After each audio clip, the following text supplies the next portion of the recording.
What is an affinity space? Simply put, it's the space in which people interact or on any kind of common interest. For example, a website for shirtless beekeeping, or your own living room in which you participate in a sewing circle with friends and family. But affinity spaces do have a greater definition that helps to more accurately distinguish them from, say, a plain old chat room where people talk about anything and everything. But that's a lot of text to take in. Let's break it down more simply using an affinity space in particular, the special effects makeup community. Special effects makeup, or FX makeup, or SFX makeup as it's more commonly seen, comprises in general any makeup that is not traditional beauty makeup. This includes things such as wounds and gore, prosthetics, masks, among hundreds of other uses in costuming, theater, film, and the like.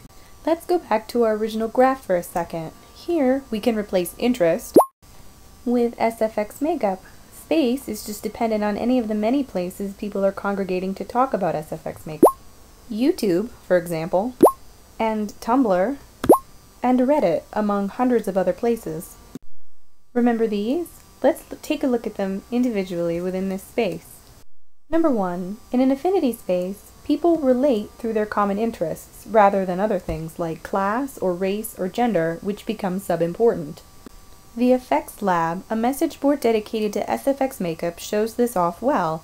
A random screen grab of their main forum shows what people are talking about, SFX makeup. There's nothing but SFX here, here, here, and everywhere else, too. No one cares particularly how old you might be or where you're from. They just want a little advice on their technique or the best way to mount a stone dental impression onto an articulator. Number 2. In an affinity space, there is no segregation of skill or interest level. Instead, people exist on a continuum, intermingling without any realized caste system. Tumblr and Flickr, where SFX can be tracked through tags, shows posters of all levels of expertise, putting masters next to hobbyists. Expensive face molds and easy-to-make burns or cuts all exist in the same vacuum of content. Number 3. In an affinity space, anyone can contribute content for the whole community to use. The Effects Lab has a massive board of tutorials where we see hundreds of community members showing off their techniques for the benefit of others in the space. As of September 2012, there are 398 topics in the tutorial forum, all free to use. Number 4. In an affinity space, people are encouraged to become both specialists and generalists. On the Effects Lab, we tend to see more specialists. This user, for example, specializes in making dentures and denture tutorials, creating false teeth similar to what we see on the vampires here. On Cosplay.com's makeup forum, we see more of the generalists. This user is responding to a question of, how do you keep your skin looking perfect in costume, by offering some general knowledge of makeup to help another member cover up a scar. Number 5. In an affinity space, a distinction is made between individual knowledge and distributed knowledge. Individual knowledge comprises that which each person knows and brings to the space. Consider YouTube tutorials, for example, where 1 or 2 people generate content using their individual knowledge of the craft. While distributed knowledge is that which exists on the site in terms of tutorials, reviews, book recommendations, and the like. It is the culmination of the individual knowledge of many, many community members. A search for SFX makeup and gore on Flickr brings up the distributed knowledge of gore makeup in particular. Each individual contributes to the community's common base of information. Number 6. In an affinity space, people are encouraged to travel outside of the site for more knowledge. This is called dispersed knowledge. It comes in many, many different forms. The Effects Lab, for instance, offers a recommended reading list. The form of distributed knowledge is a resource of books to help new and old artists alike improve their craft. Users will need to access the books for their resources instead of finding the content on the site itself. Number 7. In an affinity space, tacit knowledge, or that which has been learned and practiced but is difficult to explain, is commonly accepted. Think of our graph once more.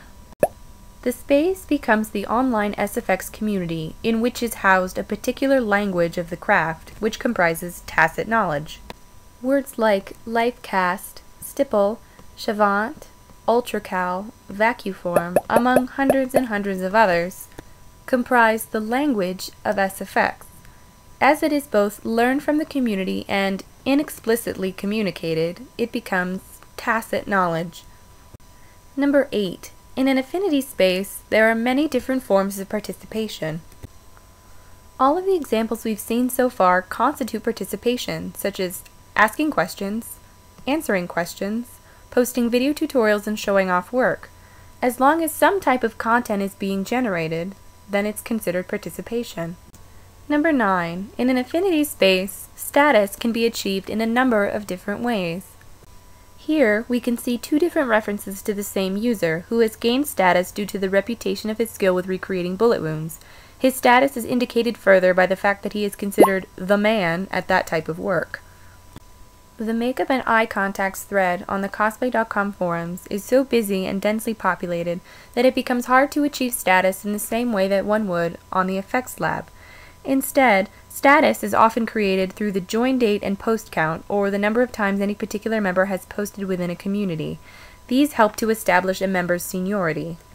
Someone like this user might have more status than others, considering that she has been a member for 7 years and has several thousand posts. Finally, number 10. In an affinity space, leadership is based more on being a helper and teacher as opposed to controlling the community. Leaders are often easily identified by their roles. Administrators and moderators help to keep boards safe spaces in which the community can operate. This member is a leader due to his status in being knowledgeable in silicone work, which he imparts onto other users in the form of tutorials. In fact, the majority of the SFX makeup community on YouTube is based around users who are helpers and teachers, all of whom become leaders in their own right, be it their activity, their specialization, their popularity, and so on. So what is an affinity space? It's your affinity, like SFX makeup, in your space, coexisting